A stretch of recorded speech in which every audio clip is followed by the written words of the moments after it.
move a dollar, you have to spend $50. It's crazy. And that's by design. It's not a bug or something. It's just how those protocols work.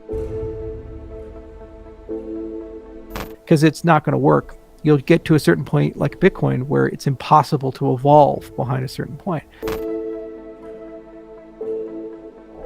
So we spent 6 years and 95 papers and lots of academic work to try to figure out what's possible and what's impossible. Bitcoin is only valuable because it's valuable. It has no technological advantage. It's actually the least advanced of all the cryptocurrencies and least feature risk. There's no reason for it other than the fact that it exists. And if the value plummets, no one will mine it, and then you lose all your security. So the minute that it gets flipped by another cryptocurrency, unless they can find a way to actually innovate again, Bitcoin will die, in my view, because there's no reason to hold it over its neighbors. This is one of the reasons why we work so hard with Cardano in particular at trying to build a proper governance system, because you don't want a situation every time you want to do an innovation, you end up with a Cardano Classic or Cardano Cash or these types of things. Bitcoin lost some of its earliest and best people over just the block size, a system parameter. It just tells you if you can't even agree on something so trivial as a block size, then how do you get post-quantum crypto when quantum computers come? How do you get smart contracts? How do you get, new ways of structuring the network stack? How do you move from a replicated model to a decentralized model? How do you throw data away? What happens when the Bitcoin blockchain is a petabyte and only 2 people can have it as NSA and Google? So what do you do with that? And if you can't decide a block size, how the hell do you decide these much more significant and serious things? You need a governance system that sits on top of it. And unfortunately, that's so far beyond the initial vision of Satoshi. That's like going to a bunch of Jews and trying to convince them that, Jesus Christ is their savior. You have a whole new religion, okay? You're not really going to succeed in that respect. It is what it is. You have to accept that these things coexist. So what usually happens is that when the evolutionary and competitive dynamics of the system are counterproductive to growth beyond a certain point, the system will stall, and then 1,000 flowers will bloom. The vast majority of them will wilt, but some of them will become a mighty oak, and they will replace the old system, and it will assume all the absorb all the goodness of that system, but not carry the bad characteristics of it. Mm-hmm. So you'll still have the blockchain component. You'll still have it be able to settle transactions the way Bitcoin does. The email for money thing will be there, but then you'll have smart contracts and governance and interoperability and much faster capabilities, and the ability to be global scale and work really well on a cell phone and have privacy and all these additional features and functionality. And if that doesn't happen, one of the other 1,000 flowers will have that, and then eventually they'll meet in the middle and kind of merge together and get to the next system and so forth. It's a very Darwinian system in that respect, and that's a great thing for everybody. And it seems like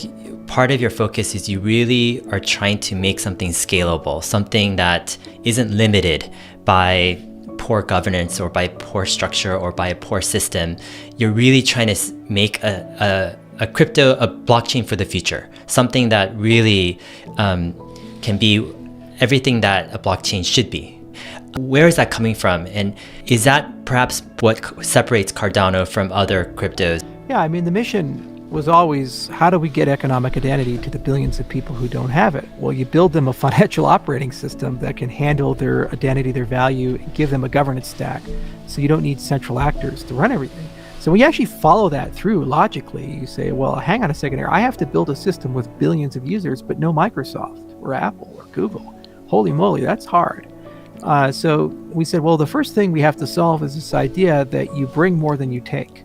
So, imagine like a potluck or, something like that, where normally when you go to meet some family and friends, you would bring some food with you. And ideally, you'd bring as much or more food than the food you eat. So no matter how many people show up, there's always enough for people to eat. Right now, with all cryptocurrencies, it's the same amount of food. You're just adding more chairs around the table. So the more people who show up, the less food for everybody. That's not a sustainable system, and you're not going to get to the scale of millions to billions of users, like we see with Ethereum right now in the gargantuan transaction fees. Move a dollar, you have to spend $50. It's crazy. And that's by design. It's not a bug or something. It's just how those protocols work. So building truly scalable protocols is a super hard thing because you have to admit adversaries, and you also have to admit that there's no centralized actor to optimize things. So we spent 6 years and 95 papers and lots of academic work to try to figure out what's possible and what's impossible. And a lot of it is about translating these massive systems that Google has built and others have built and asking, okay, well, how do we get what they've done but not have Google? These types of things. The other side of it is that once you have billions of people, they have to get along. So you need a management system to be able to kind of allow them to express themselves and vote and also pay for stuff as the system wants to upgrade. So you need a treasury system, you need a voting system, you need a governance system, a way of doing hard forks and so forth, because it's not going to work. You'll get to a certain point like Bitcoin where it's impossible to evolve behind a certain point. So you're just another checkpoint at that point, and then people leave you behind when the next generation comes out and then you're gone. And then finally, there are 8,000 cryptocurrencies. There's hundreds of legacy financial systems. You need to be interoperable. You need to have the ability to talk to all those systems. Could you imagine Wi-Fi if Wi-Fi was only constrained to the manufacturer? So like your Apple phone can only connect to an Apple router. Your Google phone can only connect to a Google router. Oh, it just wouldn't work. I mean, there's nothing humans agree on, but Wi-Fi is the one true religion. You can be in North Korea, you could be in Iran, you could be in Israel, you can be in Japan, South Korea, China, Russia, and the United States, and your phone can connect to the Wi-Fi in all those countries.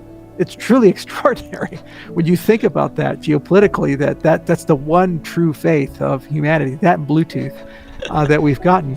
So you kind of need a Wi-Fi Bluetooth moment in finance, and you need something where regardless of what system you happen to live in, there's a way for your thing to talk to their things, and there's a bridge for that. So whatever the third generation of cryptocurrencies happen to be, it has to do those three things. Your users have to produce as much as they consume so you can sustainably grow to billions. You have to have a Wi-Fi moment where everything just works, and you have to have a governance system that means that when you get to that scale, you don't fragment apart and break apart into 1,000 pieces, or get to a certain point where you just simply can't grow anymore because the firm is too big, if that makes sense. And so we said, let's go do that. And if we do that well, then I'm going to have the cheapest, bestest protocol in the world for economic identity. And I could tangibly go to Ethiopia and all these places and say, hey, how do we get microfinance and microinsurance and these other things to run? It just so happens that that's also the best protocol for America and for the European Union and for China and for other places. And it's an open protocol. So rent-seeking people seeking profit will build on that system. So I get to have my cake and eat it too. I get to go and do my life mission and go and play around in Africa and Eastern Europe and Southeast Asia. But then other people get to use the exact same infrastructure to do their stuff. And a lot of that stuff will be Fortune 500 companies and so forth. And their success is my success. The things they build, I get to use. The things I build, they get to use. It's a beautiful, beautiful thing. Mm-hmm. You talk about third generation crypto. First generation being Bitcoin, largely as a store of value, proof of work. And then second generation being Ethereum with smart contracts. Cardano is more what Bitcoin could have been or should have been in a sense. Can you kind of explain kind of those thought processes?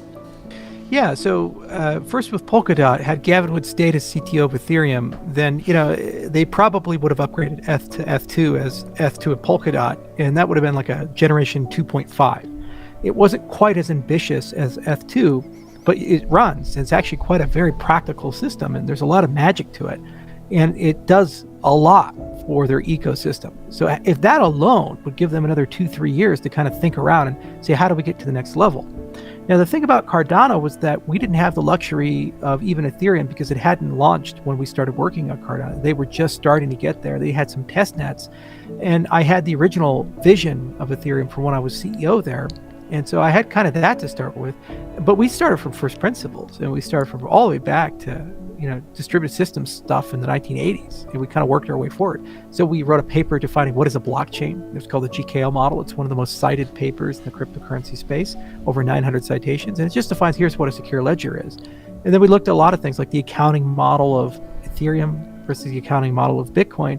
And what we realized was that Satoshi actually did a lot of stuff right, but there was obvious places where the team or person who built Bitcoin had holes in their computer science knowledge. Because no one is an expert everywhere. So there were places where we could massively improve what Satoshi had done, and we could achieve the same or more of what Ethereum was trying to do, and do it in a way that we felt had a longer time horizon, more viability over a longer arc of time. Like the greatest example of that is the accounting model. So Bitcoin has something called UTXO, and Ethereum has something called counts. Well, the problem with the counts model is everybody in the whole system has to kind of know each other's business with it. And so there's this concept of a global state. With UTXO, you don't really care about the global state. You just have to care about your part of the graph.